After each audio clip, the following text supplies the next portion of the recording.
Century 21 et ses 915 agences immobilières au service de vos projets partout en France présentent Sud Radio Conseil de famille. Conseil de famille s'adresse à tous ceux qui ont pour projet de gérer, développer ou bien de transmettre un patrimoine tout au long de cette seconde saison.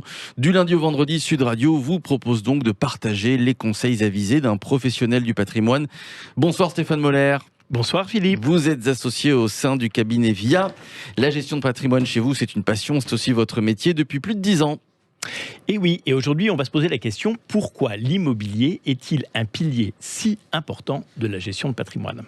En fait, aujourd'hui, on va laisser de côté les réflexions concernant l'acquisition de notre résidence principale et nous allons nous focaliser sur ce qu'on appelle l'immobilier locatif. Alors, d'un point de vue patrimonial, acheter de l'immobilier locatif, ça sert à quoi ? Eh bien, il y a 3 raisons essentielles pour lesquelles il est intéressant d'acheter de l'immobilier dit locatif.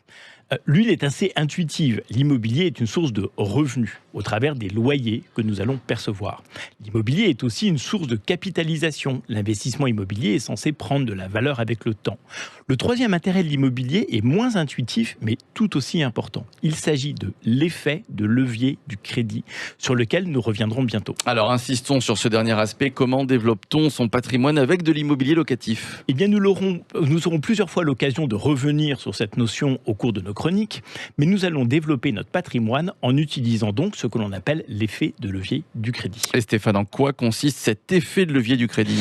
Eh bien, quand j'achète de l'immobilier locatif à l'aide d'un emprunt, c'est-à-dire quand la banque me prête de quoi acheter un bien immobilier que je mets en location, c'est pour une part mon locataire qui m'aide à rembourser les crédits en me payant des loyers.